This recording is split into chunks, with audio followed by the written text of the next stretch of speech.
और बड़ी खबर आज की सबसे पहले आपको विस्तार से बताते हैं। पश्चिम बंगाल में आज छठे दौर के लिए वोटिंग जारी है।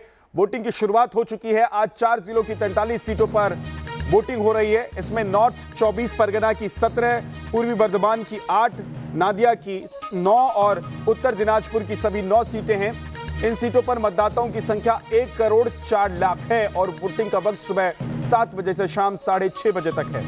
आज 27 महिला समेत कुल 306 उम्मीदवार अपना भाग्य आजमा रहे हैं, जिसमें बीजेपी के राष्ट्रीय उपाध्यक्ष मुकुल रॉय, तृणमूल सरकार में मंत्री ज्योति प्रिय मलिक, चंद्रमा भट्टाचार्य, फिल्म डायरेक्टर राज चक्रवर्ती और अभिनेत्री कौशानी मुखर्जी जैसे दिग्गज शामिल हैं। इन सीटों पर ममता बनर्जी की टीएमसी और बीजेपी के अलावा लेफ्ट कांग्रेस गठबंधन के बीच मुख्य मुकाबला माना जा रहा है।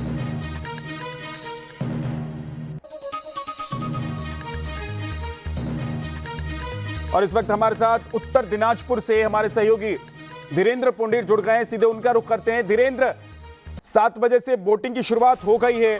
अब से 5 मिनट पहले, यानी कि क्या लग रहा है? हमने देखा है कि लगभग अभी तक जितने दौर का मतदान हुआ है, सुबह सुबह ही लोगों की लंबी कतार लग जाती थी। देखिए, मैं दिखाने की कोशिश करूंगा आपको कि ये मेरे विजय अगर वो देख पा रहे हैं तो कि ये लाइनें जो हैं यहाँ आपको पूरा ये दिखना शुरू हो गया है। 7 बजे से पहले का समय है, जो उससे पहले ही आकर लाइनें लगी। अभी अंदर चूंकि जो पूरा प्रोसेस होता है वो चल रहा है, उसी के बाद इनको अंदर जाने का, अभी पहला वोट यहाँ नहीं पड़ा है, लेकिन उससे पहले ही आपको यहाँ घंटों पहले लाइनें लगने लगी थी। लोग जो इस तरह बुजुर्ग हैं वो भी सुबह से लाइनों में आकर आपको दिखेगा कि बहुत सारे लोग लाइन में बैठे हैं। तमाम उधर रेड़े पर भी आए हुए हैं। एक बुजुर्ग महिला जिनको चल नहीं पा रही थी वो भी रेड़े पर पहुँची हैं और बाकी तमाम लोग भी आकर पहुँच चुके हैं। यहाँ जिस तरह का माहौल है उसमें लगता है कि जैसे पहले अगर हम अभी तक के 5 फेज देखते हैं विद्या, उसी तरह का यहाँ उत्साह दिख रहा है। हालांकि कोरोना का लगातार बढ़ता हुआ डर भी यहाँ शायद लोगों को, मैंने कहा कि चुनाव आयोग की जो बाकी पूर्व निर्धारित शर्तें हैं वो तो पूरी होती हैं कि उनको सैनिटाइज किया जा रहा है, उनका टेम्परेचर चेक किया जाता है और उनको ग्लव्स देने की कोशिश की जाती है अभी तक, लेकिन जो सोशल डिस्टेंसिंग है वो मुझे लगता है कि यहाँ पूरी नहीं हो पा रही है।